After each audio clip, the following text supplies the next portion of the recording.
संत रामपाल जी महाराज।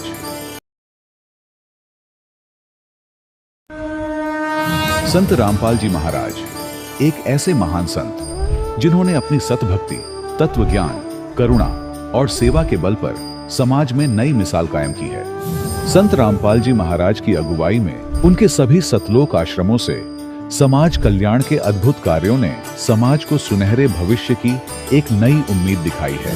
संत रामपाल जी महाराज से नाम दीक्षा लेने के बाद लाखों लोगों की लाइलाज बीमारियां जैसे कैंसर, एड्स आदि ठीक हुई।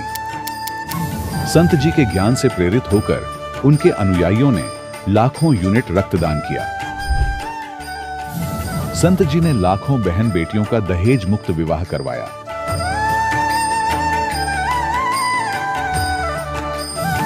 संत जी ने लाखों लोगों का नशा छुड़वाया, करोड़ों उजड़े परिवार बसे। संत जी के आश्रमों में समागम के दौरान निःशुल्क नेत्र चिकित्सा, दंत चिकित्सा प्रदान की जाती है। संत रामपाल जी महाराज द्वारा समय समय पर पर्यावरण संरक्षण के उद्देश्य से बड़े स्तर पर वृक्षारोपण किया जाता है। संत जी ने जरूरतमंदों को तत्काल राहत पहुंचाने के लिए एम्बुलेंस सेवा शुरू की। संत जी अपने अनुयायियों को देहदान के लिए प्रेरित करते हैं, जिससे मानवता की सेवा और चिकित्सा क्षेत्र में सुधार हो सके। संत रामपाल जी महाराज के सभी आश्रमों में हर रोज निःशुल्क भंडारा आयोजित किया जाता है, जहां हर वर्ग, हर जाति और हर धर्म के लोग एक साथ बैठकर भोजन करते हैं।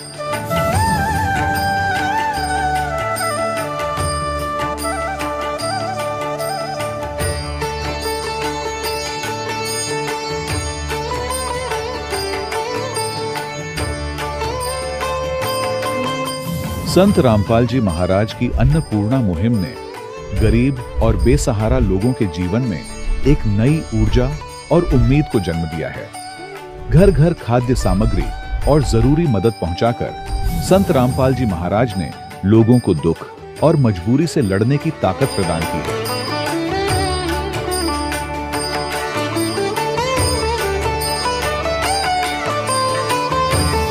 संत रामपाल जी महाराज द्वारा गरीब लोगों के लिए घर बनवाने का अद्भुत कार्य एक ऐसी मिसाल कायम कर रहा है जो सदियों सदियों संत जी की उदारता और दया भावना के तौर पर जाना जाएगा।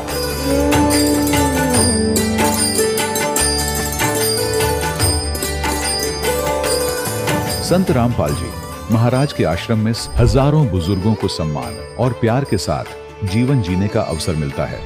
उनके खाने, रहने और स्वास्थ्य की पूरी जिम्मेदारी संत रामपाल जी महाराज उठाते हैं। अनाथ बच्चों के लिए संत रामपाल जी महाराज के सभी आश्रम किसी वरदान से कम नहीं। यहाँ उन्हें शिक्षा, संस्कार और भविष्य के लिए बेहतर अवसर प्रदान किए जाते हैं। चाहे बाढ़ हो, भूकंप या महामारी, संत रामपाल जी महाराज और उनके अनुयायी हमेशा ही जरूरतमंदों के लिए सबसे आगे खड़े रहते हैं।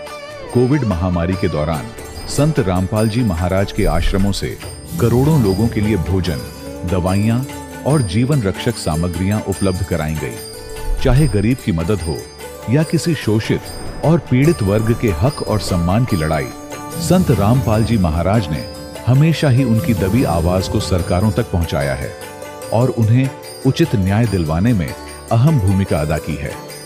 समाज में आध्यात्मिक और सामाजिक मूल्यों के प्रति जागरूकता लाने में संत रामपाल जी महाराज हर कदम पर मानवता के सच्चे सेवक साबित हुए हैं।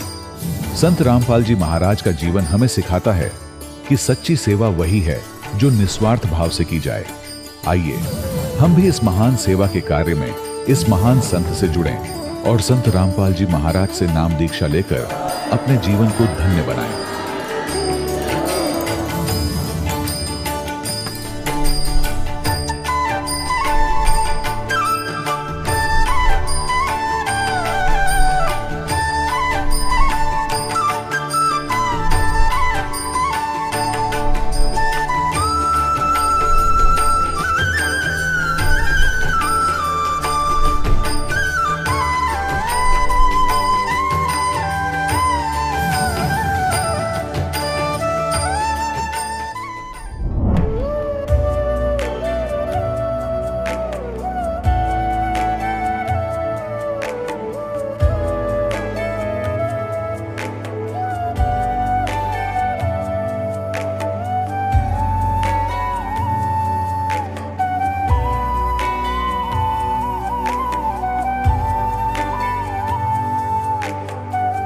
गीता में अर्जुन को स्वयं भगवान कह रहे हैं कि उस परमेश्वर की शरण में जा, उसके लिए उन संतों के पास जा जो तत्वदर्शी हो।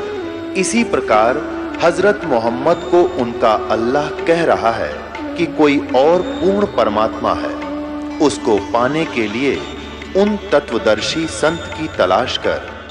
वो प्रभु कौन है, ये जानने के लिए कृपया अवश्य सुनिए जगत गुरु तत्वदर्शी संत रामपाल जी महाराज के अमृत वचन। सत साहिब दर्शकों, पृथ्वी लोक पर जन्म मरण का चक्र अटल सत्य है। जो आता है उसका जाना भी निश्चित होता है।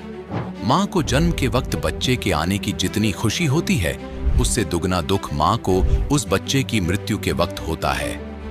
इसी से जुड़ी एक माँ की दास्तां है ग्वालियर मध्य प्रदेश की। ये हैं जूली मोदी जी। इनके साथ भयंकर एक्सीडेंट में इनकी आंखों के सामने उनके बच्चे की मौत हो चुकी थी, जिसको यकीन कर पाना भी उनके लिए असंभव हो रहा था। बच्चे को गाड़ने के लिए गड्ढा भी खोद दिया था तथा अर्थी भी तैयार कर ली थी। और जूली जी ने परमात्मा से याचना की कि मेरे बेटे को लौटा दो। उसके बाद जो हुआ उसे सुन आप भी चौंक जाएंगे। उन्होंने पीछे मुड़कर देखा तो मृत बालक को सभी लोग वापस लेकर आ रहे थे, क्योंकि वो जिंदा हो चुका था। दर्शकों, परमात्मा की शक्ति भी वहीं काम करती है जहां सच्चे गुरु का आशीष हो। जूली जी के बच्चे ने पूर्ण संत रामपाल जी महाराज जी से नाम दीक्षा ले रखी थी, तभी उसकी रक्षा हुई। और जूली जी का चैलेंज भी पूर्ण परमात्मा ने पूरा किया। आखिर जूली जी ने परमात्मा को क्या कहकर और क्यों चैलेंज किया, और कैसे हुआ विचित्र सा चमत्कार। इस अनहोनी घटना पर शायद आप विश्वास न करें, पर जिसके साथ बीती है वही इसे ठीक ठीक बता सकता है। तो सुनिए जूली जी का साक्षात्कार, उस पूर्ण परमात्मा का अद्भुत चमत्कार। नमस्कार जी। Sir Sahib sir. क्या नाम है आपका? मेरा नाम है दासी जूली मोदी। आप कहाँ से आए हैं? हम आए हैं डबरा जिला ग्वालियर मध्य प्रदेश। संत रामपाल जी महाराज जी से आपने नाम दीक्षा कब ली? संत रामपाल जी महाराज जी से मैंने नाम दीक्षा ली है 2017 तीसरा महीना 17 मार्च। बहन जी, संत रामपाल जी महाराज जी से दीक्षा लेने से पहले आप क्या भक्ति साधना करते थे? हम कृष्ण जी की पूजा करते थे, हर महीने परिक्रमा देने भी जाते थे मथुरा में, और गुरु पूर्णिमा पे भी हम भंडारा लेके जाते थे और 4-6 दिन रुकते थे। हमारे दोनों बच्चे जाते थे, हमारे पति हैं वो भी जाते थे और हम भी जाते थे।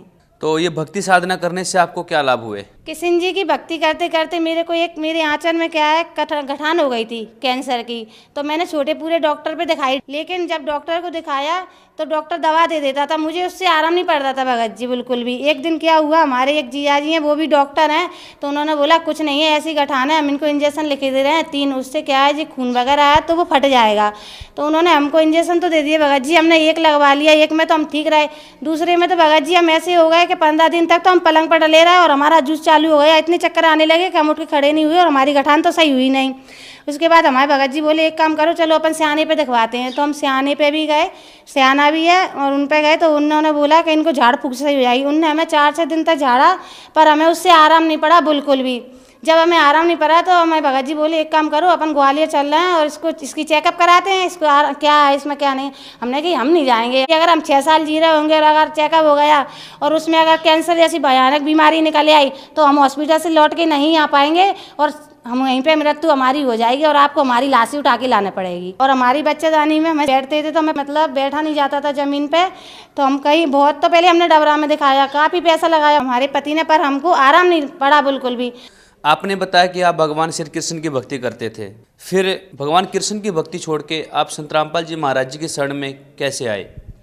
सर जी ऐसा है, हम पहले श्री कृष्ण जी भगवान की भक्ति करते थे और उसके बाद हम संत रामपाल जी महाराज जी के चरण में ऐसे आए, सारे लोग जुड़ गए थे। हमारा बच्चा है छोटा वाला, वो जुड़ने के लिए गया। जब वो जुड़ने गया तो हमने उससे काफ़ी मना करी कि बेटा आप नहीं जाओ, सब लोग जुड़ गए, हम अकेले रह जाएंगे। तो उसने माना नहीं, वो घूमने के प्रसाद से जुड़ने गया। उसने कही मम्मी जब बड़ा भाई जाता है 4 दिन के लिए तो स्कूल की भी नांगा होती है और घूमने भी मिलता है, और रात में कैसा सफ़र होता है ट्रेन में हमने कभी देखा नहीं है।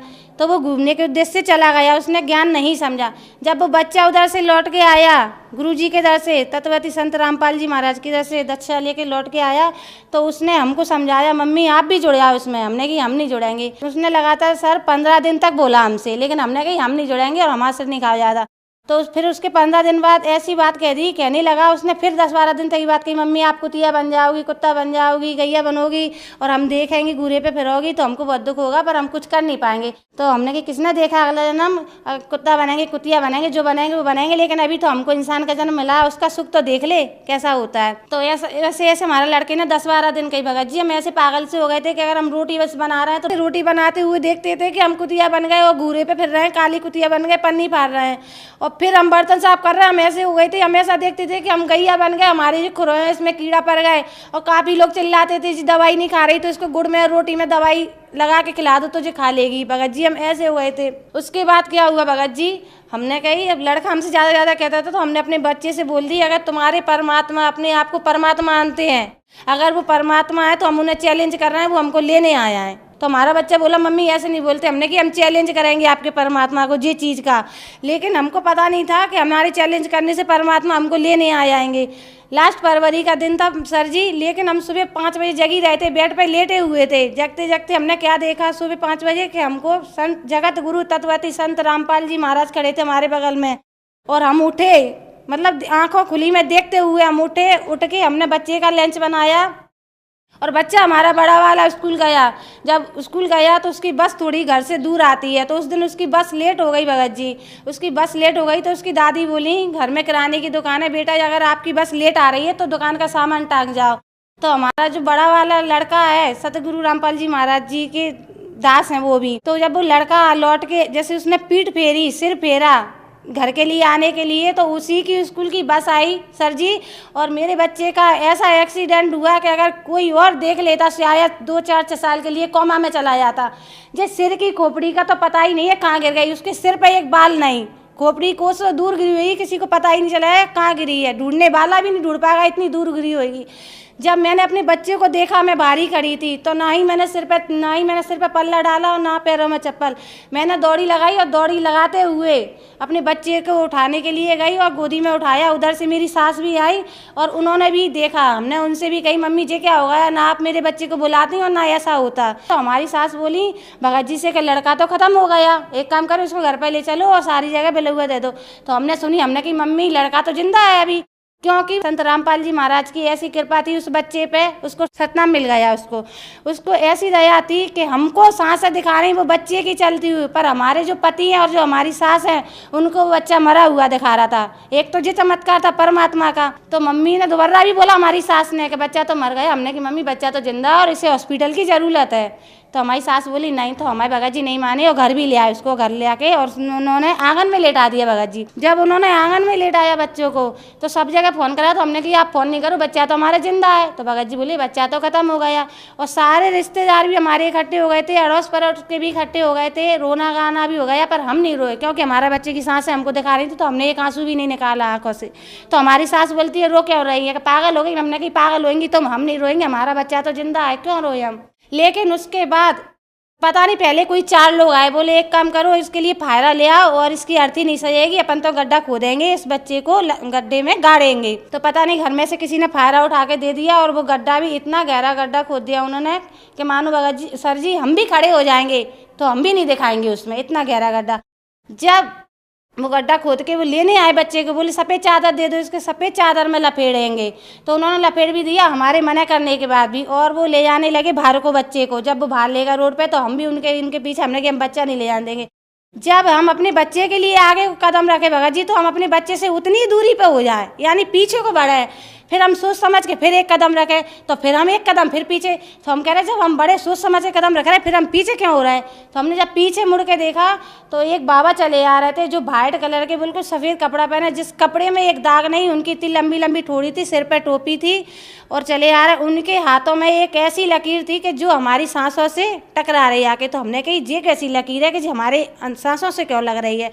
फिर हम अपने बच्चे को तो भूल ही गए क्योंकि वो तो परमात्मा थे, रामपाल जी महाराज जी तो परमात्मा थे, तो हम अपने बच्चों को भूल गए। बच्चे के भूल के हमने कि हम इन बाबा को बुलाएंगे नहीं, जी बाबा तो हमारे इधर अपने आप आएंगे, जी हमारी आत्मा बोली अंदर से। तो हमने उनसे बोला कि रुको बाबा, तो वो रुक गए। हमने कि हमने अपने हाथों से एक पैरदान बनाया है, हम आपको उस पर बैठा रहेंगे। तो हमने उस आसन को भी निकाला, और जब वो बाबा वहाँ थे चौक में, हमने उनको उस पर भी बिठाया। सर जी जब वो बैठे तो हमने उनसे पूछा भी कि बाबा आप क्या खाओगे, तो उन्होंने जी भी कहा बेटा भंडारे में आप जो भी बना के लेके आओगे हम वही खाएंगे। लेकिन जब जे आत्मा तो परमात्मा की है, आत्मा बोली कि नहीं इस बाबा को तो खीर पसंद है तो हम खीर ही बनाएंगे। जब फिर हमने दोबारा भी सोचा, लेकिन आत्मा तो एक ही बात बोले कि खीर ही बनाएंगे। जब भगत जी हम अपने किचन में गए और हमने खीर बनाने के लिए रख दिया, जब हमने अपना डिब्बा खोला तो हमारे डिब्बे में सिर्फ चावल के 4 ही दाने थे भगत जी, 4 से 5 भी था। जब हमने सोचा कि हमने उनसे बोल तो दी खीर की, लेकिन हम खीर बनाए कैसे, फिर हमने कि 4 ही दाने डाल दो चावल के, जितनी बनेगी उतनी बन जाएगी, दूध ज़्यादा डाल देंगे हम इसमें। जब वो हमने 4 दाने डाले सर जी, तो उससे हमारी भगोनी भर गई। जब भगोनी भर गई तो गैस पे भी फैलने लगी। उस टाइम खीर हम पे समरा ही ना समरे, हमने अपनी गैस बंद कर दी और हमने प्लेट में खीर ली, चम्मच गिलास भी भर के ले गए और उनको दी और बाबा जी ने खा ली। जब उन्होंने हाथ नहीं धोए तो हमने उनसे पूछा कि बाबा आपने हाथ क्यों नहीं धोए। उन्होंने हमसे कही बेटा कभी बर्तन में हाथ नहीं धोते।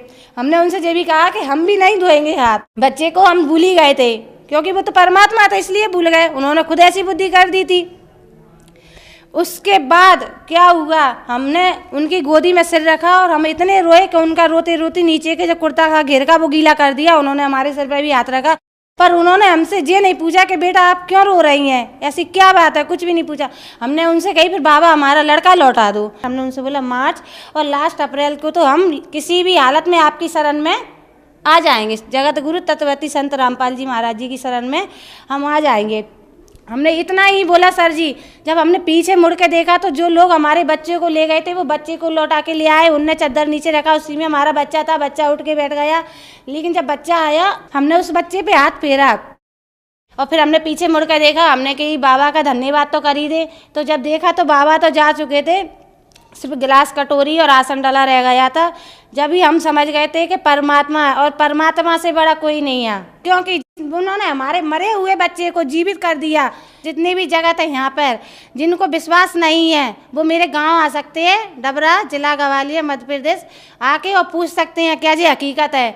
जी हकीकत है, क्योंकि मेरे साथ जो घटना हुई है उसके बाद ही मैं संत रामपाल जी महाराज की शरण में आई हूँ। संत रामपाल जी महाराज जी के शरण में जाने से मुझे जो कैंसर जैसी खतरनाक बीमारी थी वो उसी दिन जिस दिन मैं उनकी शरण में गई, दक्षिणा लेके आई, उसी रात को मुझे इतना दर्द हुआ कि मैंने अपने पति से बोला कि मुझे तो बहुत दर्द हो रहा है, इससे अच्छा तो मेरे भगवान अच्छे थे, हाथ लगाने से दर्द होता था, वैसे दर्द नहीं होता था।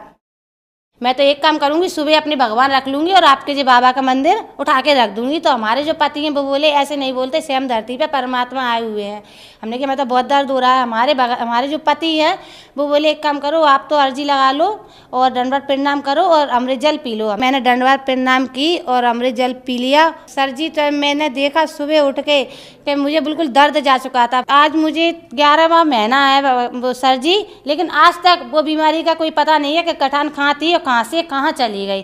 तो जगत गुरु तत्वती संत रामपाल जी महाराज की शरण में जाने से मेरे को एक तो ये लाभ हुआ है और दूसरा लाभ मेरे को ये हुआ है भगत जी, मुझे रीढ़ की हड्डी में इतना दर्द रहता था, अगर मैं लेट गई ना तो मेरे को एक जन तो करवट लेवाने के लिए चाहिए, मैं मतलब लेट नहीं पाती थी, इतना दर्द रहता था। लेटना भी मेरे को सोच समझ के पड़ता था, क्योंकि अगर लेट गई तो कोई करवट दिलाने वाला नहीं है।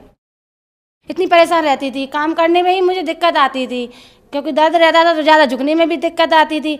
लेकिन जब जगत गुरु तत्वती संत रामपाल जी महाराज की मैं शरण में गई, उसके बाद मेरा वो भी दर्द चला गया, बिल्कुल एकदम सही हूँ। मैं कोई दवाई भी नहीं लेती कभी भी, और कभी मेरे सिर में दर्द होता है, आज मुझे 11 महीने हो गए सिर में दर्द होता है, तो मैं 2 बूंद अमृत जल पी लेती हूँ और दंडवत प्रणाम कर लेती हूँ, तभी मेरा सही हो जाता, मुझे दवाई लेने की ज़रूरत नहीं पड़ती। बहन जी, जो श्रद्धालु आपको देख रहे हैं, आप उन्हें क्या संदेश देना चाहेंगे?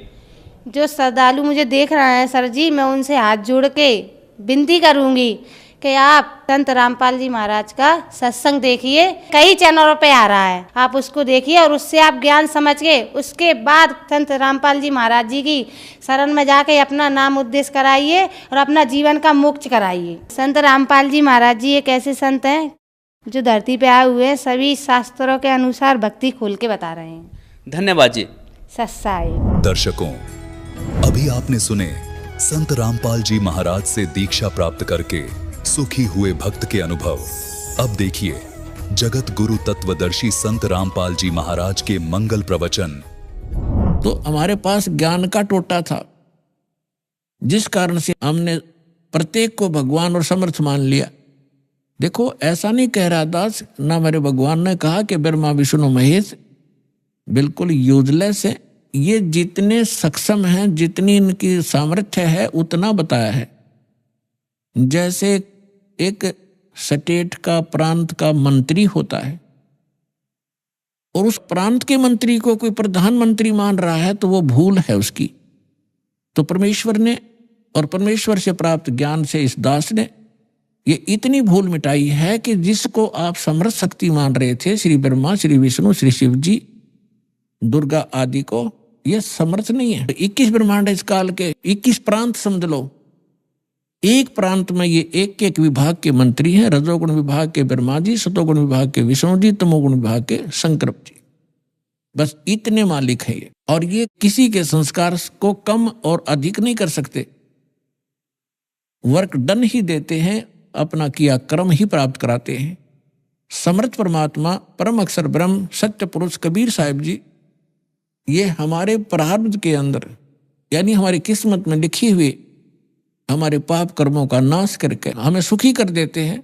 हमारी मृत्यु होनी हो उसको टाल देते हैं। हमारा और भी कोई आपत्ति होनी है, कोई अक्षति होनी है, उसको भी वो जो पाप कर्म से होनी थी, और पाप कर्म नाश हो गया, उस कर्म से ही तो हानि होनी थी, कर्म परमात्मा ने कैंसिल कर दिया, तो सुख हुआ। तो ये केवल समर्थ परमात्मा ही कर सकते हैं। अब दास आज ये बता रहा था आपको कि परमात्मा ने हमें आकर के ये बताया है कि इस काल के लोक में, और आप सुख खोज रहे हो, जिनको आप परमात्मा माना करते थे, आपके भगवान सुखी नहीं, कभी सपने में सुख नहीं हुआ उनको। भगवान श्री कृष्ण जी का जन्म हुआ, मामा दुश्मन बन गया, जेल में जन्म हुआ, और मामा शत्रु पीछे पड़ा रहा। कभी जरा सिंह मारने आ रहा है, कभी शिशुपाल लठ उठा रहा है, काल्यवन आ गया। आखिर में भगवान ने, यानी ये तीन लोग का जो इतना सामर्थ्य है इस मालिक ने, अपने को राहत प्राप्त करने के लिए कि शायद कुछ सुख का सांस मुझे आ जावे, मथुरा छोड़ दी और द्वारका बनाई। बहुत दूर जाके जंगल होते थे पहले, बीच में बिल्कुल कट ऑफ हो जाता था, पता भी नहीं लगता था कहाँ चले गए लोग। समुद्र के अंदर एक टापू में जाकर अपना जीवन निर्वाह किया। और अंत कैसा हुआ श्री कृष्ण जी का? अब भगवान सूक्ष्म वेद में बताते हैं, एक समय द्वारका के किनारे, द्वारका की बनी में, एक तो होता है जंगल, एक होती है बनी, यानी स्मॉल फॉरेस्ट, छोटा जंगल जो गांव के, नगर के आसपास होता है, उसको बनी बोलते हैं। तो वहां बनी में जाकर दुर्वासा ऋषि बैठ गए, और दुर्वासा ऋषि के विषय में बहुत प्रसिद्धि थी, उसका बड़ा बोलबाला था। वेल नोन हो रहे थे कि भूत, भविष्य और वर्तमान के वे पूर्ण ज्ञाता है। और उस समय यादव 56 करोड़ हो गए थे संख्या में, 56 करोड़ द्वारका के अंदर रहने वाले। और भगवान श्री कृष्ण जी ने कुछ एक ऐसे शरारती तत्वों को मार डाला था, जिस कारण से वो हीरो पा के गए थे।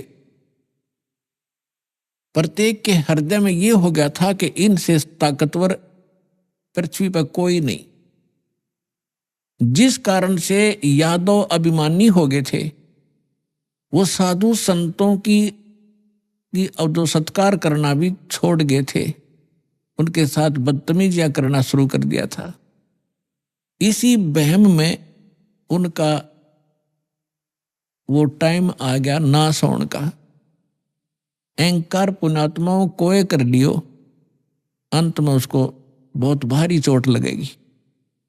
जीव जीव ही रहना चाहिए, जीव को अपने औकात का पता लगा रहना चाहिए, ताकि वो आधीन बनकर रहे। आधीनी के पास है पूर्ण ब्रह्म दयाल, मान बढ़ाई मारियो बेअदबी सिरकाल। विभीषण का भाग बडेरा, दासा तन आया तिसडेरा, दासा तन आया विश्वे बीसा, अर्ता को लंक देई बख्शीसा।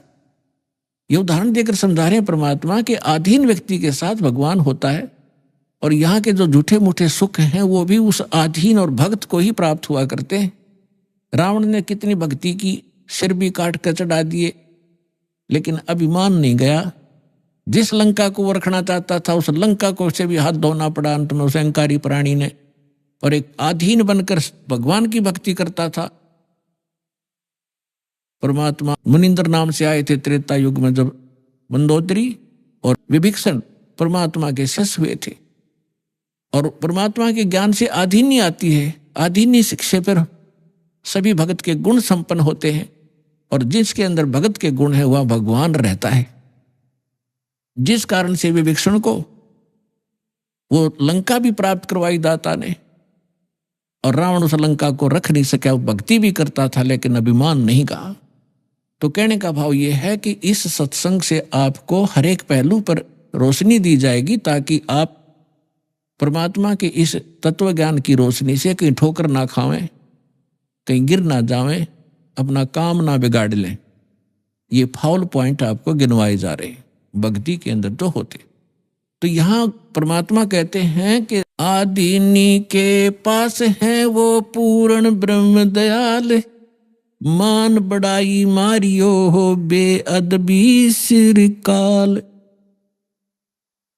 विभीषण का भाग बडेरा, के बड़भागी था विभीषण, के दासा तन आया तिसनेड़ा, कि उसके पास आधीनी आई। विभीषण का भाग बडेरा, दासा तन आया तिसनेरा, दासा तन आया विश्वे बीसा, जाको लंक दई बख्शीसा।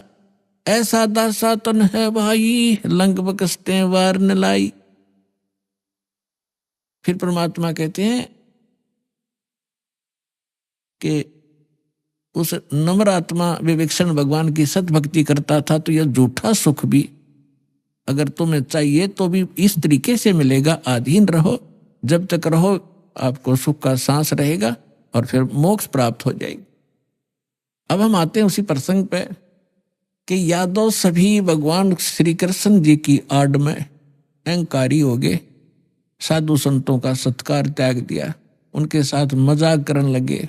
तुम क्या हो, तुम भटकते फिरते हो जंगल में, हैं, अपना कोई धंधा करके क्यों नहीं खाते हो, इस तरह की भाषा बोलने लगे। उस समय दुर्वासा जी उस बनी में जाकर बैठ गए, द्वारका के बाहर थोड़ी सी दूरी पे। और द्वारका के अंदर इस बात की एक ऐसी रूमर चली, चर्चा का विषय बना के एक महापुरुष आए हैं दुर्वासा जी, बड़े पहुंचे हुए संत हैं और भूत भविष्य और वर्तमान की सब जानते हैं। श्री कृष्ण जी के पुत्र प्रद्युम्न और उसके साथियों ने मिलकर एक कुमत सोची, एक कुबद सूझी।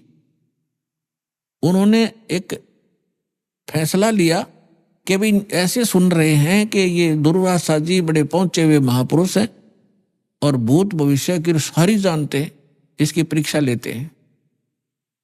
उन्होंने क्या किया कि प्रद्युम्न को, श्री कृष्ण जी के पुत्र को, एक स्त्री का स्वांग करवा दिया, स्त्री के कपड़े बना दिए और एक गर्भवती स्त्री का स्वांग बना दिया। पेट के ऊपर एक कढ़ाया, जैसे छोंक छांक लाने की छोटी सी कढ़ाई हो घर में रसोई में, एक छोटी सी कढ़ाई पेट का बांध दी और ऊपर का उसका लोगड़ बांध दिया रुई सी, फिर कपड़ा बांध दिया और ऊपर का और दाले कपड़े पड़ा दिए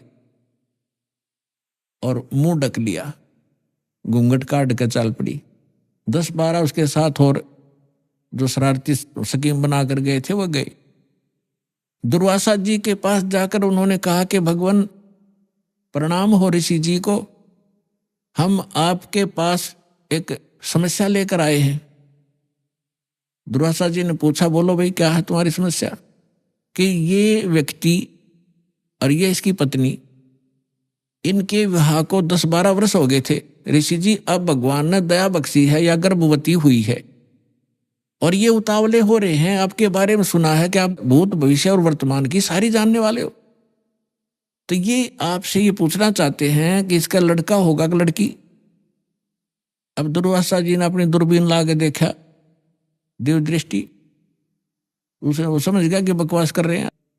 लाल आंख करके और ठाया चिमटा ने बोला, यादव कुल का नाश होगा, इससे तुम्हारा ना सर्वनाश होगा यादव कुल का, भाग जाओ, तुम क्या कर रहे हो। और ये तो भाग लिए बालक, अब ये थारा नाश होगा इससे। अब वो बच्चे भाग आए गांव में। बच्चा तक ये था, लड़का हो रहा था निरोध, उसका परिधो बन गए। बाकी कुबत तक कभी भी ये जो बुरा कर्म होता है आदमी को किसी न किसी एज में दुख जरूर देगा। तो नगर में जब आए, उन्होंने सबको बताया कि ऐसे ऐसे हम गए थे। दुर्वासा जी तो सचमुच जान गए, वो तो सचमुच जानकार है। उन्होंने बता दिया कि ये गर्भवती नहीं है और तुम्हारा नाश होगा, जिससे तुमने गर्भ बना रखा है इसका, इससे तुम्हारा नाश होगा। तो गांव के जो मुखिया और बुद्धिमान से व्यक्ति बुजुर्ग थे, उनको चिंता बनी कि बच्चों ने तो बकवाद कर दी और उसने श्राप दे दिया, सारे मरेंगे तब। तो उनमें से कुछ कहने लगे कि हमारे सिर पर भगवान श्री कृष्ण बैठे हैं। वाह भाई वाह, ये भी कोई डर की बात है, चलो उसके सामने उनसे प्रार्थना करते हैं। अब श्री कृष्ण जी के पास गए। श्री कृष्ण जी से जाकर अपना चिंता का विषय बताया कि भगवान ऐसे ऐसे बच्चों ने मजाक कर दिया और दुर्वासा जी ने श्राप दे दिया, और दुर्वासा जी का श्राप तो बेजायल कैसा है, ये तो वापस हो ही नहीं सकता। तब श्री कृष्ण जी से कहा कि आप ही हमारी रक्षा कर सकते हो, आप समर्थ हो, सर्वशक्तिमान हो, आप विष्णु अवतार हो, जैसे भी उनके गुणगान किए। श्री कृष्ण जी ने कहा कि भाई देखो, बच्चों को वहीं भेजो और दुर्वासा जी से माफी मांगे, वो अक्षमा करेगा तो बात बनेगी। उन बच्चों को लेकर नगर के मुखिया व्यक्ति, मौजिद से जो बुद्धिमान व्यक्ति बुजुर्ग से सारे एक साथ गए, हजारों की संख्या में। दुर्वासा जी के सामने उन बच्चों को कहा कि माफी मांगो। उन्होंने प्रणाम किया, माफी मांगना चाहा, अक्षमा याचना की, लेकिन दुर्वासा जी ने कहा कि जो मेरे मुख से वचन निकल गया वो वापस नहीं हो सकता। आप जाइए, अपने बच्चों को समझा के रखना चाहिए था, साधु संतों के साथ बकवास नहीं किया करते, आप जा सकते हैं। अब इसको वापस करना मेरे बस की बात नहीं है। फिर वापस आ गए, फिर श्री कृष्ण जी के पास के भगवान, उन्होंने तो मना कर दिया कि मैं अब कुछ नहीं कर सकता। अब श्री कृष्ण जी ने कहा कि देखो, अब पुण्यात्माओं, इस कथा से आपको बहुत सा ज्ञान होगा, हर पहलू पर इस पर विचार दास आपको देगा। अब देखो, हम किसी, ये जो श्राप दे दिया 3 ताप के अंदर आता है। किसी को श्राप दे देना, किसी पर गाल देना, किसी का प्रेत आत्मा छोड़ देना, किसी का जंतर मंत्र कर देना, किसी के ऊपर काला जादू कर देना, ये 3 ताप के अंतर्गत आते हैं। और इन 3 तापों के दुख से पूरे यादोग्रस्त हो गए। और श्री कृष्ण भगवान कल आवे, श्री कृष्ण जी उस ताप से मुक्त नहीं कर सका, उनका नाश हुआ लास्ट में। हालांकि समाधान भी बताया उन्होंने। अब और जितने इनके पुजारी हैं, राम कृष्ण ब्रह्मा शंकर भगवान के जो संत हैं, उनके गुरु बने उन पदों पर बैठे हैं, वो भी समाधान बताते हैं। जब श्री कृष्ण जी के समाधान बताने से जो साधना क्रिया उसने बताया, उनके करने से कुछ लाभ नहीं हुआ, तो ये इनके जो पुजारियां के बताए हुए समाधान से आप क्या लाभ लोगे, इससे इतना निष्कर्ष निकलेगा। अब क्या हुआ कि श्री कृष्ण जी ने कहा कि देखो, चिंता मत करो, सीधा सा हल है इसका। किससे हमारा नाश होगा कि जो कढ़ाई बांधी थी पेट पे, लोहे की कढ़ाई, और जो कपड़े पहन रखे थे, लोगड़ रुई लगा रखी थी, इनको तो जला दो, कपड़ों को तो। रही बात कढ़ाई की, उस कढ़ाई को प्रभास क्षेत्र में चले जाओ, जमुना के किनारे सारे, और अपने ड्यूटी लगाओ 5-5, 10-10, 20-20 व्यक्तियों की डेली, कि उस कढ़ाई को पत्थर पर घिसा कर उसका चूरा बनाकर जमुना में फेंक दो। ना रहेगा बांस और ना बजेगी बांसुरी। सबने बड़ा अच्छा लगा कि भगवान श्री कृष्ण ने तो कमाल कर दिया, वाह भगवान वाह भगवान। श्री कृष्ण जी आध्यात्मिक गुरु भी थे पांडवों के और यादवों के। तो इस बात को सुनकर सभी ने खुशी मनाई कि भाई ठीक है, ना रहेगा बांस ना बजेगी बांसुरी। लगा दिए 20-20, 50-50 व्यक्तियों की सेवा कि जाओ जहां भगवान ने बताया उस क्षेत्र में जाके, प्रभास क्षेत्र में, और जमुना के किनारे पत्थरों पर घिसा घिसा कर चूरा बना दो। अब घिसाने से पहले दोनों कड़े थे, वो कड़े तोड़े पहले तो अलग अलग पकड़न के। अब उन कड़े घिसाण की ड्यूटी अलग दे दी, 4-4, 5 की कि तुम्हारी ये कभी कितने दिन में घिसाओ इनको। बाकी उन्हें घिसा घिसू के वो कड़ा चूरा बना दिया। एक के पास 2-4 को कड़ा मिला था, जिसने लास्ट में थोड़ा सा रह गया था, वो गोल गोल नोका चमक गया। तो उस चमकदार सा घिसाने से चारों तरफ से चमक गया वो। तो उसने सोचा, जो आलसी सा था, सब ने अपना काम कर दिया, मेरा भी घिसा नहीं।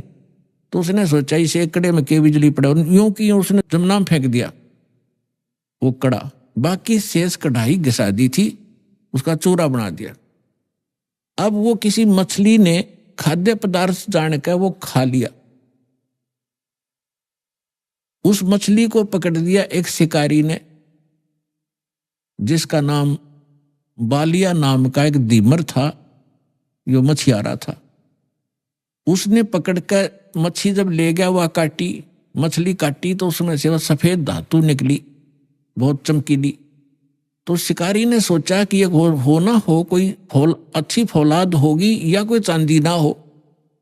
वो लेके गया सुनार के पास। सुनार कहने लगा भाई ये चांदी नहीं है, ये तो अच्छा फौलाद अच्छा है। वो लोहार के पास ले गया। लोहार ने कहा कि बहुत अच्छा इस्पात है और इसका क्या बनाऊं। तो शिकारी ने कहा कि मेरे इस तीर का आगे का एरो बना दे, मेरे सर के ऊपर डाल दे, इसने बनाकर विषाक्त बना देना।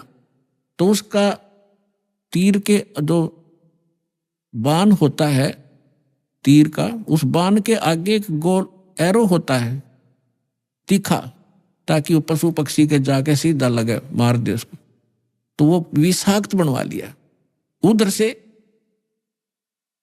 कुछ दिनों के बाद, उधर से जिन्होंने वो चूरा फेंका था जमुना में, उसका घास हो गया, जैसे डाब कुश, जैसे कुश होती है ना, कुशा की तरह, और जैसे ईख देखा हो, ईख जैसे पत्तों का, और तेज धार के पत्ते उसके। जैसे आपने, हमें मालूम है कि जैसे कई बार डाब होती है जिसको कुश बोलते हैं, कुशा, उसके इतने तीखे पत्ते होते हैं, उंगली का लपेटा आ जाए तो उंगली काट देता, वो आधे से ज्यादा काट देता, आधी, इतने तेज पत्ते होते हैं। लेकिन वो तो दुर्वासा के श्राप से शापित था, वो एक ऐसा घास हो गया। उधर से क्या हुआ, कुछ दिनों के बाद, 1 वर्ष 2 वर्ष 4 वर्ष के बाद क्या हुआ, आपस में द्वारका के अंदर झगड़े शुरू हो गए। छोटे बड़े की लाज रही नहीं, थोड़ी सी बात पर मार काट मचा दी, थोड़ी सी बात पर कत्लेआम करने लग गए। फिर गांव के लोग पहले धार्मिक बहुत होते थे, अभी तक हुआ करते थे। गांव के अंदर कोई भी आपत्ति होती थी, साधु संतों से उसका विकल्प, उसका समाधान चाहा करते थे कि किसी तरह शांति हो नगर में। तो उनके पास तो श्री कृष्ण ही थे। Last and final Shri Krishna ji के पास गए। श्री कृष्ण जी से बताया कि भगवान पता नहीं नगर में क्या बढ़ गया, क्या घुस गया नगर के अंदर, कोई किसी की बात सुनने को तैयार नहीं, बड़े छोटे की लाज रही नहीं, जरा सी बात होती है लट्ठम लट्ठा कत्लेआम होने लगे। भगवान कोई दया बख्शो, कोई समाधान बताओ इसका। तो श्री कृष्ण जी ने क्या समाधान बताया कि अभी तुम्हारे ऊपर दुर्वासा जी का जो श्राप है वो प्रभावी हो गया, वो फल रहा है। तो बड़े चिंतित हुए। पहले तो भगवान ने समाधान बताया था कि सारे ने घिसा घिसू कर चूरा बनाकर डाल दो जमुना में, ना रहेगा बांस ना रहेगी बजेगी बांसुरी। जब वो इस बात से संतोष पाया था लोगों ने कि चलो हो गया समाधान, और आज फिर श्री कृष्ण जी वही कह रहा है कि दुर्वासा जी का श्राप तुम्हारे ऊपर फल रहा है।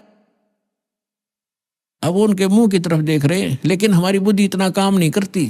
जैसे हम भी ऐसे ही दुखी थे पहले जाते थे गुरु, किसी गुरु के पास, वो कुछ अपना दुख लेकर वो कुछ समाधान बताता था, फिर दूसरी बार कुछ और समाधान बताता था, तीसरी बार कह देता था ये तो तेरे भाग में है, तेने भोगना ही पड़ेगा, फिर पहले डले क्यों ढुआ रहा था ये। ऐसे ये सब का यही स्थिति है। तो श्री कृष्ण जी ने पहले ये कहा था, फिर कह रहा है कि अब तो ये भोगना ही पड़ेगा तुम्हें, अब ये वो फल गया। तो फिर समाधान पूछा कि भगवान फिर आप समाधान बताओ। ऐसा करो, सभी जितने भी नर यादव हैं, पुरुष, मेल ओनली, चाहे नवजात शिशु भी क्यों ना हो, प्रभास क्षेत्र में जाओ जहां वो कड़ा घिसाया था और चूरा डाल रखा था, वह घास उग रहा इतना बड़ा बड़ा कि वहां जाकर सभी के सभी जमुना में स्नान करके आओ तुम, तो पाप मुक्त हो जाओगे, साप मुक्त हो जाओगे जमुना में नहाने से, स्नान करने से। अब सब बड़े प्रसन्न हुए कि बड़ा सरल उपाय बताया भगवान ने, और सभी अपने अपने बच्चों को, नवजात शिशु से उसी दिन जन्मा था उसी भी लड़के को, ओनली लड़कों को ले गए साथ में और पहुंच गए 56 करोड़ वहां पर। पहले स्नान करें जाते ही, ताकि साप कटे, हमारा पाप, ये साप नाश हो, शराब खत्म हो।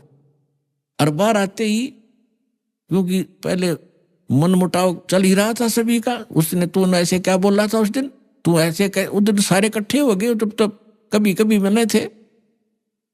बाहर आते वो एक दूसरे को गाली गलोच, लट्ठम लट्ठा, और घास निकाल लें, घास पाड़े और मारे, गर्दन में लग के आर पार हो जाए, तलवार का काम करने लग गया वो घास। और 56 करोड़ यादव कटका मृगे गए थे वहां साप नाश करान, अपना नाश कर लिया वहां जाके। श्री कृष्ण जी के बताए समाधान अनुसार उनका साप का नाश हुआ नहीं, यादव का नाश हो गया। अब यहाँ गरीबदास जी कहते, तुम कौन राम का जपते जापम, और ताते कटे ना ये तीनों तापम, समर्थ का शरणाग हो, रंग होरी हो, भाई कदे न हो ए काज राम रंग होरी हो। कि समर्थ की शरण में आ जाओ, तुम्हारा कभी अकाज नहीं होंगे, और ये तीनों ताप का नाश हो जाएगा। अब प्रसंग चल रहा है, उसी पर चलते हैं। अब 56 करोड़ यादव कटका मर गए, आपस में कत्लेआम कर दिया। विष्णु पुराण के अंदर लिखा है कि कुछ यादव बच गए थे। श्री कृष्ण जी फिर गए अपने वहां से, नगर से बाहर निकले, उस घास को पाड़ा, उसमें यह लिखा कि वो मूसल बन गए, मूसल। उन मूसलों से शेष बचे हुए यादवों को खुद श्री कृष्ण जी ने मारा, कति नाश कर दिया। और आप जाकर लेट गया प्रभास क्षेत्र में एक वृक्ष के नीचे। भगवान श्री कृष्ण के पैर में पद्म, एक चमकीला पदार्थ, जैसे हमारे तिल हो जाते हैं, मुछ हो जाते हैं, ऐसा उनके पैर में जन्म से ही एक पद्म था। वो रात्रि में ऐसे चमकता था जैसे 100 वाट का बल्ब चस्याक रहे जगह, और दिन के अंदर भी उसकी चमक सी बनी रहती थी। तो श्री कृष्ण जी एक वृक्ष के नीचे, सारा जब उनका नाश हो लिया, रहे खे को खुद मार कर शेष बच्चों को, और लेट गया उस वृक्ष के नीचे, पैर पे पैर रख के, पैर घुटने पर दूसरा पैर रखा हुआ था, पद्म वाला पैर ऊपर था, वो चिमक रहा था। और वृक्ष की जो चारों तरफ जो टहनियां थी झुकी हुई थी, झुरमट सी बनी हुई थी। और वो शिकारी जिसने उस कढ़ाई के कड़े का अपना विषाक्त तीर बनवाया था, जहर से बुझा कर तीर बनवा रखा था, उसी तीर को लिए हुए उस दिन, और सुबह से लेकर दोपहर तक वो घूमता रहा जंगल में, कोई शिकार नहीं मिला उसको, शिकार करने गया था। उसने क्या देखा कि वृक्ष की झुरमटें इतनी नीचे तक लटक रही थी, जमीन को छू रही थी, उनकी अंदर से उसने भगवान श्री कृष्ण जी के पैर के पद्म की एक चमक देखी। उसने सोचा कोई मर्ग बैठा है, हिरण, और उसकी आंख चमक रही है।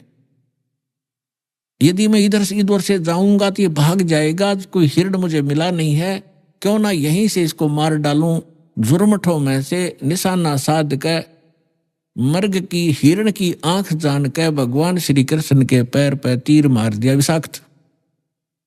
ज्यों ही तीर लगा श्री कृष्ण जी कराहने लगे, रे मर गया रे, मर गया रे, मर गया रे। शिकारी ने सोचा किसी मनुष्य का लग गया भाई, ये तो बात बिगड़गी। दौड़ के आगे देखा, क्या देखा कि द्वारकाधीश मुकुट समेत वहां तड़फ रहा है।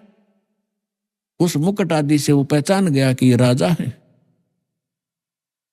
तब उसने करबद्ध होकर कहा कि भगवान मुझे गलती होगी, अनजाने में लग गया मेरी, आप तो अंतर्यामी हैं, आप सारी जानते हो, मेरी इच्छा नहीं थी आपको मारने की, मेरी कोई दुश्मनी नहीं थी आपसे, और ऐसे ऐसे मेरे से गलती होगी, मैंने आपके इस चमक को हिरण की आंख जाना। तब श्री कृष्ण जी ने कहा, क्योंकि काल के हाथ में रिमोट, वह दिव्यदृष्टि दे दी कि भाई ये तेरा और मेरा कोई पिछला अकाउंट था, वो क्लियर हो गया। तेरा और मेरा पिछला हिसाब था, वो क्लियर हो गया, तेरा दोष नहीं। अब वो शिकारी कहने लगा, भगवान आपका और मेरा, आप राजा में रंक, आपका और मेरा क्या हिसाब हो सकता है। तब श्री कृष्ण ने कहा कि मैं श्री राम रूप में आया था राजा दशरथ के घर, और आप थे बाली सुग्रीव के भाई। उस समय मैंने आपको वृक्ष की आड़ लेकर धोखा देकर मारा था, और आपने जब कहा था कि आपने ये बदला देना पड़ेगा, आप युद्ध के नियम से फेल हो गए हो, तब मैंने कहा था कि तेरा बदला दूंगा। आज तेरा मेरा वो अकाउंट क्लियर हो लिया। अब यहां परमात्मा कहते हैं, बदला कहीं ना जात है इस तीन लोक के माही, सतगुरु मिले कबीर से फिर लेन देन कछु नाही। अब क्या बताते हैं कि तीन लोक के इन भगवानों ने भी अपना टिट फॉर टेट पूरा करना पड़ता है, और तुम इनसे अपने संस्कार कटवाने की के लिए भक्ति कर रहे हो कि हमारा पाप कटे, दुख दूर, सुख दे। ये अपने दुख नहीं दूर कर सके, तुम्हारे कैसे कर देंगे, भगवान कहा करते थे कबीर जी। और समर्थ कबीर साहब की शरण में आने से फिर ये लेन देन समाप्त कर देंगे आपका, कुछ नहीं बचेगा। सब अपनी कलम, इनके पास, समर्थ के पास पावर होती है कि मासा घटे ना तिल बधे, विध ना लिखे जो लेख, और सच्चा सतगुरु मेट कर ऊपर मार दे मेघ। अपने आत्माओं सूक्ष्म वेद में बताया है, दुर्वासा को पे तहा समझन आई नीच, 56 करोड़ या 2 कटे वो मची रुद्र की कीचे। अब ये भगवानों की तो दे दिया हिसाब किताब आपको, ये भगवान तो इसे थे आपके। अब जिनको आप ऋषि महर्षि मानते थे, दुर्वासा जी को तोप मानते थे कि बड़े महापुरुष हैं, वो तो नीच थे एक नंबर के। सूक्ष्म वेद के अंदर परमात्मा ने कहा है कि दुर्वासा कोपे तहा, दुर्वासा वहां क्रोधित हुआ। किस बात पे? बच्चों ने मजाक कर दिया कि बिजली गिर गई थी, साधु संत ठीक है बेटा भाग जाओ, खबरदार आगे बकवाद करीता है निकम्मो। ऐसे करते संतों के साथ मजाक करते, इतना क्या कि छोड़ सके था, और शराब दे दिया तुम्हारा नाश होगा। आम व्यक्ति से भी गिरे हुए थे ये लोग, जिनको मैं ऋषि माना करते थे। अभी आपने सुने संत रामपाल जी महाराज के मंगल प्रवचन। आइए अब सुनते हैं संत रामपाल जी महाराज से नाम दीक्षा लेकर सतभक्ति करके अद्भुत लाभ प्राप्त करने वाले अनुयायी के विचार। दर्शकों, कहते हैं अगर किसी व्यक्ति को बुरी लत लग जाए तो उसका जीवन तो बर्बाद होता ही है, साथ ही साथ उसके परिजनों पर जो उसका प्रभाव देखने को मिलता है वो वास्तव में दयनीय और दुखमय है। कुछ ऐसी ही अनसुनी दुखद सी दास्तां रही है कीर्ति शर्मा जी की, जो पेशे से शिक्षिका हैं और मुंबई महाराष्ट्र की रहने वाली हैं। कीर्ति जी पूजा अर्चना तो कर रही थी, पर सही साधना न होने के कारण इन्हें कोई लाभ नहीं मिल रहा था। इनके घर की स्थिति बहुत खराब हो चुकी थी, जिसे सुनकर आपकी भी आंखें नम हो जाएंगी। इनके पति बुरी आदतों से इतने घिर चुके थे कि अपना सब कुछ लुटा दिया। जुए की लत ने इनका घर-बार और हर खुशी छीन ली, यहां तक कि इनके पास दूध लेने तक के लिए भी पैसे नहीं हुआ करते थे। इतनी दुखद परिस्थिति थी कि जिसे साझा करते हुए कीर्ति जी की आंखों से आंसू नहीं रुके। इन सब कठिनाइयों में कहते हैं भगवान ही एकमात्र सहारा होता है। वहीं भगवान भी कीर्ति जी के जीवन का सहारा बन गए।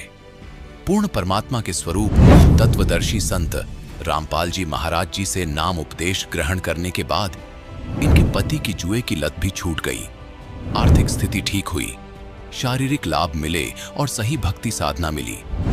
संत जी की कृपा से इन्हें ऐसे अद्भुत लाभ मिले हैं जिनका गुणगान करते हुए आज कीर्ति जी थकती नहीं है। सुनिए कैसे इन्होंने अपने जीवन के दुखों से निजात पाई और इनके घर में खुशियों की बौछार आई। जी नमस्कार। नमस्ते। क्या नाम है आपका? कीर्ति शर्मा। कीर्ति जी कहाँ से आए आप? मैं महाराष्ट्र मुंबई से हूँ और मैं टीचिंग लाइन में हूँ। संत रामपाल जी महाराज से कब जुड़े आप? इनसे मैं संत रामपाल जी महाराज से मैं 9 फरवरी 2017 को जुड़ी हूँ। यदि आपसे कारण पूछा जाए कि आपने संत रामपाल जी महाराज से नाम दीक्षा ली क्यों, तो क्या कहेंगे? एक्चुअली हम बहुत ही प्रॉब्लम में थे और इसके पहले प्रॉब्लम में थे, मतलब जैसे जो भी मनुष्य प्रॉब्लम में रहता है धरती पर, वो सबसे पहले और कुछ वो नहीं है, सल्यूशन नहीं है तो हम भगवान के पास जाते हैं। उसी तरह हम भी जो दुनिया में जो अभी तक चली आ रही है प्रथा, मूर्ति पूजा वगैरह है, हम वही कर रहे थे, मगर उन चीज़ों से हमें कुछ भी सल्यूशन नहीं मिला। यहाँ तक कि जितनी पूजा कर रहे थे उतना ही हम खड्डे में जा रहे थे, अगर ऐसे कहा जाए तो बहुत मतलब हमारे पास कोई चारा ही नहीं था। और तभी ऐसा हो गया जैसे संत रामपाल जी महाराज ने ही हमें बताया है कि बेटा तू मेरी राह पे आ जाओ। यदि आपसे पूछा जाए कि आपको परेशानियाँ क्या थी, संत रामपाल जी महाराज के शरण में आने की आखिर आपको जरूरत क्या आन पड़ी, ऐसी क्या परिस्थितियाँ हुई कि आपको संत रामपाल जी महाराज से नाम दीक्षा लेने की जरूरत पड़ी? मेरे जो भगत जी हैं, मेरे हस्बैंड हैं, उनको बहुत ही बुरी आदत थी जुआ खेलने की। वो खुद रिग लाइन पे हैं, लाख, सवा लाख, 1.5 लाख तक कमा लेते हैं। मैं खुद टीचर हूँ, मेरी इनकम घर पे आती है। उसके बावजूद हमारा 2 बेडरूम हॉल किचन का फ्लैट प्लस मेरे पास जो भी गहने वगैरह जो मटेरियल वर्ल्ड कहते हैं वो सभी था हमारे पास। और इनकी इसी बुरी आदत की वजह से हमने सब कुछ खो दिया है। आज हम रेंट के फ्लैट पे रह रहे हैं और तब भी इनकी पेमेंट अच्छी है, मेरी पेमेंट अच्छी है, तब भी हम अच्छे से गुजारा कर सकते हैं रेंट के फ्लैट पे, तब भी हमारे पास पैसे नहीं बचते हैं। जैसे आते हैं वैसे ही चले जाते हैं। मेरे भगत जी को, हस्बैंड को पता भी चलता था कि मैं कहाँ जा रहा हूँ, मैं क्या कर रहा हूँ, तब भी पता नहीं किस प्रकार का उनमें खिंचाव था कि उस काल की दुनिया में जो मैं कह रही हूँ, जो मैंने अभी यहाँ पे सीखा है, उस काल की दुनिया में वो कैसे खींचे चले जाते थे। उन्होंने मेरी कसम ली, मेरे बच्चे की कसम ली, मगर कुछ फ़ायदा नहीं था।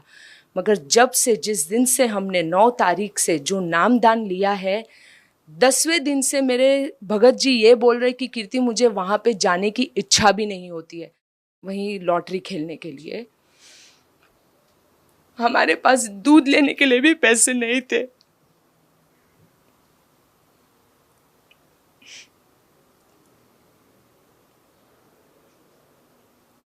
आज इसी चीज़ को 6 महीने हो गए और मेरे हस्बैंड वहाँ पे जाने का नाम तो छोड़ दो, अब उस गली से भी गुजर जाते हैं ना तो बोलते कि अब जैसे नफरत सी होने लगी है मुझे उस चीज़ से।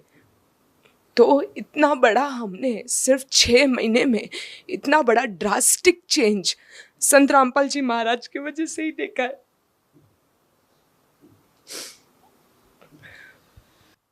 आपको लगभग 6 महीने ही संत रामपाल जी महाराज से नाम दीक्षा लिए हुए हैं, तो आपकी आर्थिक स्थिति में इतना सारा बदलाव कैसे हुआ?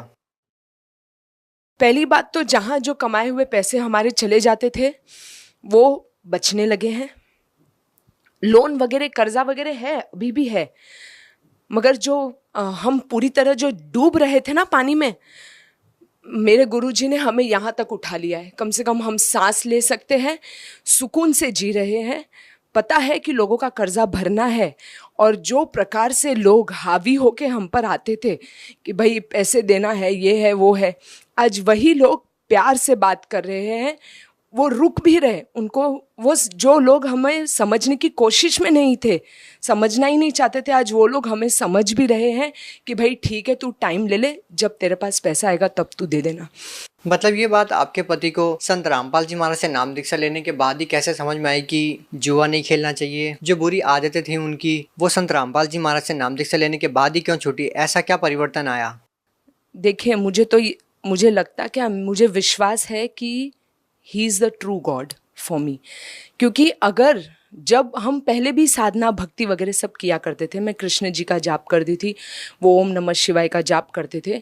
जब हमारा घर बिका तब भी हमने बहुत जाप और मंत्र जाप ये सब किया था कि भगवान हम ऐसा ना हो कुछ कि हमको रेंट के फ्लैट वगैरह पे रहना पड़े। तब क्यों नहीं भगवान ने हमारी सुनी? तब तो हमारा सब सत्यानाश हो गया। और रामपाल जी महाराज के पास आने के बाद से इतना सुकून, मतलब जो भी कर्जा वगैरह है वो धीरे धीरे ख़त्म हो रहा है, मन को सुकून मिल रहा है। टेंशन मुसीबतें आती मगर कैसे निकल जाती है पता ही नहीं चलता है, बड़ी आसानी से हंसते खेलते। और टेंशन जैसी तो कोई चीज़ ही नहीं लग रही है अभी हमें। अब बस ऐसे ही लगता है कि हमें बस भक्ति करना है और भगवान है ऊपर करने।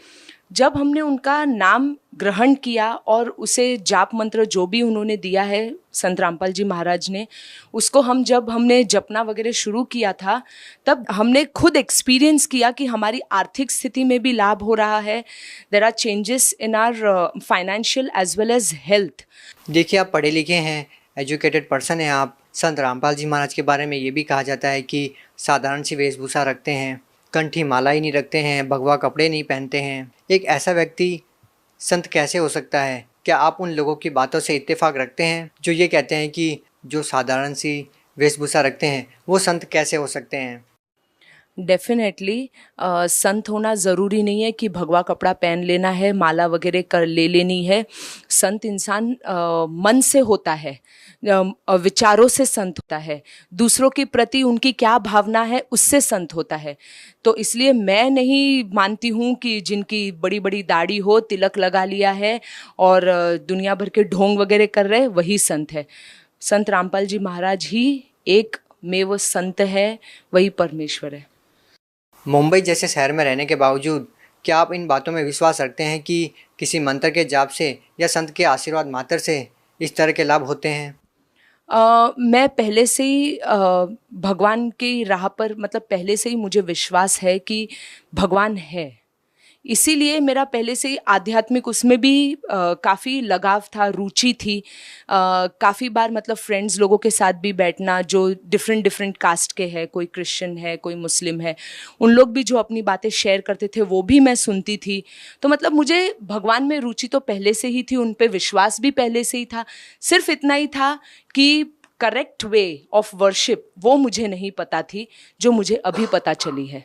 आप बॉम्बे जैसे शहर में रहते हैं, बहुत सारे लोगों का सपना होता है कि जो बॉम्बे शहर में अभिनेता रहते हैं उनको देखा जाए।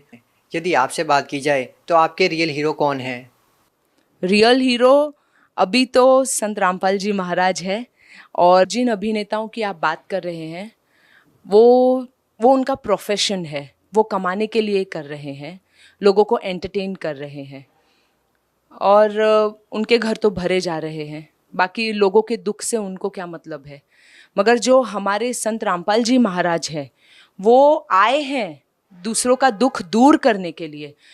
वो नशा मुक्त जीवन की प्रेरणा देते हैं। फॉर एग्जाम्पल, सबसे बड़े एग्जाम्पल मेरे हस्बैंड ही हो गए हैं। He is denying for dowry system also and like कितने सारे मेडिकल रिपोर्ट्स वगैरह जो है जो देखा गया है, मतलब लोगों को मानसिक रूप से, शारीरिक रूप से, आर्थिक रूप से, उन सभी चीज़ों से वो उनको छुटकारा दिलाने आए हैं, उनकी प्रोग्रेस करने आए हैं। और आप रिसर्च भी कर सकते हैं। जैसे 3 घंटे की अगर लोगों ने मूवी देखी है और 3 घंटे का सत्संग सुनाइए संत रामपाल जी महाराज का, आप गारंटीड जिन्होंने सत्संग सुना है 3 घंटे का, उनमें आप काफ़ी बदलाव देखेंगे कंपेयर टू जिन्होंने 3 घंटे की फिल्म देखी है। और जो बदलाव उनमें आएगा और उन लोगों ने अगर ग्रहण कर लिया तो वो लाइफ टाइम तक उनके लिए एक बहुत अच्छी सीख हो जाएगी और वो अपने लाइफ को काफ़ी प्रोग्रेस की ओर ले जाएंगे। बहुत बहुत धन्यवाद। सत्साई।